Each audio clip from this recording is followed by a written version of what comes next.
ఓం మహాగణాధిపతయే నమః. ఓం గురుభ్యో నమః. ఓం శ్రీమాత్రే నమః.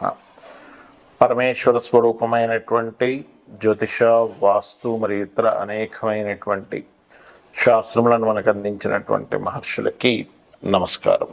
హయగ్రీవ హయగ్రీవ హయగ్రీవేతి యోపదేత్ తస్య నిస్సరతే వాణీ జన్హుకన్యా ప్రవాహవత్. అరుణాం కరుణాతరంగితాక్షీం ధృతపాశాంకుశపుష్పబాణచాపాం అనిమాదిభిరావృతాం మయూకైః అహమిత్యేవ విభావయే భవానీం. శ్రీమాత్రే నమః. ప్రేక్షకులకి ఆ లలితాంబిక అమ్మవారి యొక్క అనుగ్రహం పరిపూర్ణంగా కలగాలని మనస్ఫూర్తిగా కోరుకుంటూ మనం ఈరోజు చెప్పుకోబోయేటువంటి టాపిక్ ఏదైతే ఉందో, చాలామందికి జాబ్ సంబంధించిన విషయాల్లో చాలా ఇబ్బందులు జరుగుతున్నాయి. అందులో ప్రధానంగా ఇప్పుడు విదేశాల్లో ఉండేటువంటి వారికి అక్కడ జాబ్స్ పోవడము, మరలా ఇండియాకు వచ్చి ఇంకోటి ఏదైనా జాబ్ వెతుక్కోవాలనుకోవడం, లేదా అక్కడే ఏదైనా జాబ్స్ వెతుక్కోవాలనుకునేటువంటి వారికి ఒక్కొక్క లగ్నానికి ఫలానా ఫలానా గ్రహ ఆరాధన లేదా ఫలానా దానం ఇవ్వడం ద్వారా జాబ్ సంబంధించిన విషయంలో బాగుంటుంది. అంటే కొత్త జాబ్స్ రావడం, జాబ్లో ఇంప్రూవ్మెంట్స్ జరుగుతూ ఉంటాయి.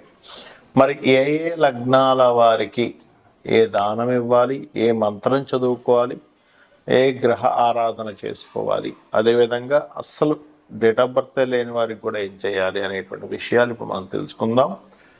అయితే ఈ విషయాలు చెప్తుంది నేనైనప్పటికీ కూడా చెప్పిస్తుంది సాక్షాత్ లలిత అమ్మవారిగా భావిస్తూ ఒక్కొక్క లగ్నం గురించి తెలుసుకుందాం.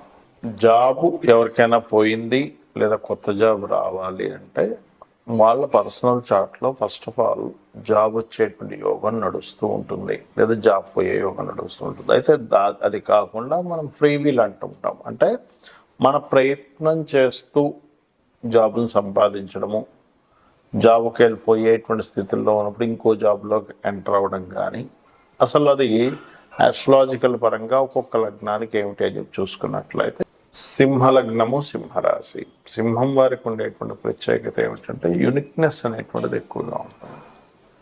మరి మీకు ఉద్యోగ సంబంధించినటువంటి విషయాల్లో చాలా ఇబ్బంది ఉందండి, ఉద్యోగం రావట్లేదు, ఫారిన్ కంట్రీస్కి వెళ్ళాం అక్కడ ఏదో ఉద్యోగం వస్తుందంటే అక్కడ రాక మళ్ళీ ఇండియాకి రావాల్సి వస్తుంది, అది ఇది అని చాలా గందరగోళంగా ఉంది పరిస్థితి. మీరు ఏం చేసుకుంటే మీకు ఉద్యోగం వస్తుంది? జనరల్గా మీ పర్సనల్ చార్ట్లో దశమాధిపతి మీ పర్సనల్ చార్ట్లో ఎక్కడున్నారు, మీ personal chart is different. But in జనరల్గా మీ సింహలగ్నంలో మీరు జన్మించారు, లేదా లగ్నం తెలీదు రాశిలో జన్మించారు, సింహరాశిలో జన్మించారు అన్నప్పుడు మీరు చేయవలసింది ఏమిటంటే, ప్రస్తుతం కూడా మీకు 2వ స్థానంలో కేతు ఉన్నాడు కాబట్టి మొట్టమొదటిగా గణపతి ఆరాధన. ఓం గం గణాధిపతయే నమః, ఓం నమో నారాయణాయ, ఓం నమో వెంకటేశాయ ఇచ్చేయండి. మెయిన్గా ఫస్ట్ ఓం గం గణాధిపతయే నమః, ఓం నమో నారాయణాయ, ఓం నమో వెంకటేశాయ. ఇది కనుక మీరు చేస్తూ ఉంటే ఖచ్చితంగా మీ యొక్క జాబ్ రిలేటెడ్ సంబంధించిన ఇబ్బంది ఏదైతే పడుతున్నారో మీరు కెరియర్ పరంగా, ప్రొఫెషన్ పరంగా, అది ఫస్ట్ ఆ ఇబ్బంది నుంచి బయటపడతారు. అలాగే మీకు 10th లార్డ్ ఎవరంటే శుక్రుడు. శుక్రగ్రహం ఎలా ఉందో చూసుకోవాలి. దశమ స్థానము అంటారంటే వృత్తి స్థానము. శుక్రుడు కనుక ఏ కేతుతోనో వెళ్ళి కలిశాడు, లేకపోతే పాపగ్రహాల మధ్యలో ఉన్నాడు,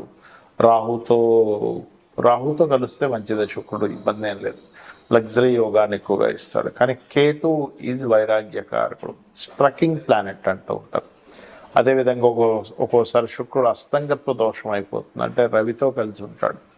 అప్పుడు ఏమైపోతుంది, జాబ్ సంబంధించినటువంటి విషయాలలో మొట్టమొదటిగా కొంత ఇబ్బంది పడి దాని తర్వాత బాగుండడం జరుగుతూ ఉంటుంది.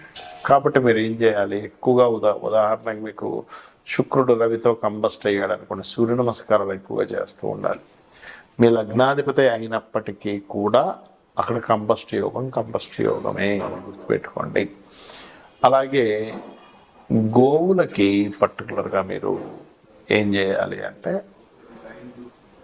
అరటికాయలు అంటారు, అరటికాయలు మెయిన్గా తినిపిస్తూ ఉండాలి. అదేవిధంగా బియ్యపు పిండి, ఈ 2 కనుక గోవులకు తినిపించడము, వీలైతే శనగలు బియ్యము కనుక దానంగా ఇచ్చినట్లయితే ఖచ్చితంగా మీకు దోషం అనేటువంటి తగ్గుతుంది.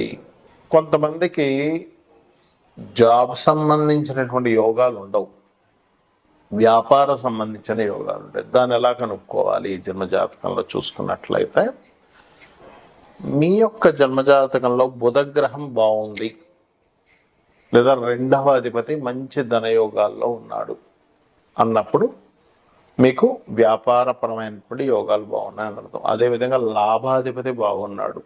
ప్రతి లగ్నానికి లాభాధిపతిని ఒకరు ఉంటారు. అంటే 11th లార్డ్ మీ లగ్నం నుంచి 11వ అధిపతి, 12 భావాలు కదా మనకి. ఆ 11వ అధిపతి కనుక బాగుండి బుధగ్రహం వ్యాపారానికి కారక గ్రహం అయినటువంటి బాగున్నట్లయితే అక్కడ మీరు అర్థం చేసుకోవాల్సింది ఏంటంటే ఓకే నేను వ్యాపారాల్లో రాణిస్తాను. ఇక్కడ మరలా మీరు ఈ వ్యాపారాలు కూడా 2 రకాలుగా ఉంటాయి. ఒకటి ప్రోడక్ట్ రిలేటెడ్, అంటే మీరే తయారు చేసి ఒక ప్రోడక్ట్ అమ్మడం. రెండవది సర్వీస్ ఓరియంటెడ్, సర్వీస్ రిలేటెడ్, అంటే మీరు ఒక ప్రోడక్ట్ అమ్ముతారు, తయారు చేస్తారు, దాన్ని మీరు మధ్యవర్తిగా ఉండే ఒక జొమాటో అనుకోండి, జొమాటో కావచ్చు, స్విగ్గీ కావచ్చు, ఇవన్నీ వాళ్ళేం తయారు చేయరు ప్రోడక్ట్ని, వాళ్ళు మధ్యవర్తిగా ఉంటారు. లేదా ఒక రియల్ ఎస్టేట్ వాళ్ళు వెంచర్ వేశారు, ఈయన మధ్యవర్తిగా ఉండి అమ్మిపిస్తుంటారు. లేదా కారు అమ్మడం ప్రోడక్ట్ రిలేటెడ్ అనుకుంటే కారు మీద సర్వీసెస్ ఇవ్వడం ఈజ్ సర్వీస్ రిలేటెడ్. మీ జన్మజాతకంలో కనుక మధ్యవర్తిత్వం మూలంగా ధనయోగాలు ఉంటాయి, మీ సర్వీస్ ఓరియంటెడ్ వాటిలోకి వెళ్ళాలి. అలాగే మరి కొంతమందికి ఉద్యోగం చేస్తూ ఉంటారు కానీ వ్యాపారం చేయాలని కోరిక ఉంటుంది. ఇక్కడ ఎందుకు ఉంటుంది అలాగా అంటే మీకు ధనయోగాలు అనేవి 2 రకాలుగా ఉంటాయి. అంటే ఒకవైపు ఉద్యోగం, ఒకవైపు వ్యాపారం. వాళ్ళకి పర్టికులర్గా బుధుడు కనెక్ట్ అవుతాడు, ధనకారకుడు, అండ్ శని కూడా ఇద్దరు కలిసి కనెక్ట్ అవ్వడం, లేదా శని భగవానుడు వక్రించి బుధరాశుల వైపు బుధుడి వైపు వెళ్ళడం జరిగినప్పుడు ఒకవైపు జాబ్ చేస్తూ ఒకవైపు వ్యాపారం చేయాలని ఇట్లాంటివి ఉంటాయి. అయితే ఇక్కడ చాలామంది విదేశాలకు వెళ్ళి అక్కడ జాబులు దొరక మళ్ళీ వెనక్కి రావడం, లేకపోతే ఇక్కడ జాబులు దొరక విదేశాలకు వెళ్ళడం కూడా జరుగుతుంటుంది. దానికి కారణం ఏమిటి? మీ జన్మజాతకంలో విదేశీ ధనయోగం, విదేశాల్లో ఉద్యోగం చేసే యోగం ఉంది అంటే 212 యాక్సెస్ సంబంధం, అంటే 2వ అధిపతి 12వ అధిపతి, లేదా 10వ అధిపతికి 12వ అధిపతికి 2వ అధిపతికి సంబంధాలు రావడం, రాహుకేతు యాక్సెస్లో అన్ని గ్రహాలు ఒకవైపు అంటే ఇంకోవైపు వెళ్ళి శనుండి దానికి కాంబినేషన్లో ఉండడం, ఈ ఫార్ములాస్ అనేవి కూడా శాస్త్రంలో చెప్పబడ్డాయి. ఇలా ఉన్నట్లయితే అప్పుడు మీరు విదేశాలకు వెళ్ళి చేస్తారు. అలా కాకుండా అసలు 212 కాంబినేషనే లేదు, 10-12 కాంబినేషనే లేదు, అండ్ ఆ మహాదశ నడవట్లేదు, అసలు చంద్రరాహు శని కాంబినేషన్ లేదు, గురు చంద్రరాహు కాంబినేషన్ లేదు అన్నప్పుడు మీరు విదేశాలకు వెళ్ళి ఉద్యోగం చేయడం వల్ల ఇటువంటి ప్రయోజనం ఉండదు. అక్కడికి వెళ్తారు, ఊరికే టైంపాస్ అయిపోతుంటుంది, డబ్బులు ఖర్చు అయిపోతాయి, అయ్యో ఇంత టైం వేస్ట్ అయిందని మళ్ళీ వెనక్కి రావడం, ఇట్లాంటివి జరుగుతుంటాయి. సో మీ పర్సనల్ చార్ట్లో అసలు ఏ యోగం ఉంది అనేటువంటిది ఫస్ట్ తెలుసుకోండి. అంటే ఒక గమ్యం చేరుకోవాలి అన్నప్పుడు మీరు ఏ రూట్లో వెళ్తే గమ్యం చేరుకుంటారు అనేటువంటిది ఎలా ఉంటుందో మన పర్సనల్ చార్ట్లో మనం అసలు ఎందుకు పుట్టామనేటువంటిది ఒక లెక్క ఉంటుంది. ఏం సాధించడం కోసం పుట్టాం, అదేవిధంగా మన జీవిత గమ్యం ఏంటి, మన కర్మ ఏమిటి, మనం పాస్ట్ లైఫ్లో చేసుకున్నటువంటి కర్మ ఏ రూపంలో ఇక్కడికి వచ్చింది అనేటువంటి చాలా క్లియర్గా ఉంటుంది. కాబట్టి మీరు ఏం చేస్తారంటే ఫస్ట్ మీ పర్సనల్ చార్ట్ తీసుకోండి. లేదంటే నా దగ్గర చార్ట్ లేదు, ఏమీ లేదు, కానీ నాకు ఉద్యోగం రావట్లేదు, ఏం చేయాలి? సింపుల్గా 2 మంత్రాలు చెప్తాను, లలితా సహస్రనామం. వాటిని భక్తి శ్రద్ధలతో మీరు కనుక చెయ్యగలిగితే 100% మీకు ఉద్యోగం వచ్చి తీరుతుంది. అందులో ఎటువంటి సందేహం లేదు. అందులో మొదటిది ఓం శ్రీమాత శ్రీ మహారాజ్ని శ్రీమత్ సింహాసనేశ్వరియే నమః. ఇంకోటి కూడా ఉంది, అది జాబ్లో ఇంప్రూవ్మెంట్స్ కూడా మనకు వస్తుంది. అది ఓం మాణిక్య మకుటాకార జానుద్వయ విరాజితాయ నమః.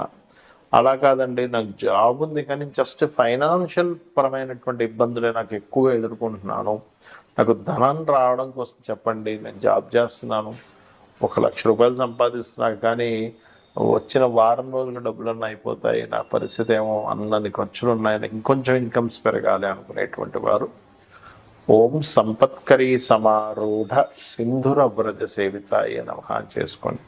లేదు నేను బిజినెస్లోనే ఎదగాలనుకుంటున్నాను, నాకు బిజినెస్ కోసం ఏముంది లలిత సహస్రనామాల్లో అంటే ఓం ఇంద్రగోప పరిక్షిప్త స్మరతూనా భజంగికాయై నమః అని నామస్మరణ చేయండి. ఖచ్చితంగా మీకు అమ్మవారి అనుగ్రహంతో మీరు పడుతున్నటువంటి కష్టానికి, మీరు ఏదైతే ఎఫర్ట్స్ పెడుతుంటారో, ఏదైతే కష్టపడుతుంటారో ఆ కష్టానికి ఫలితం అనేటువంటిది రావడం జరుగుతుంది.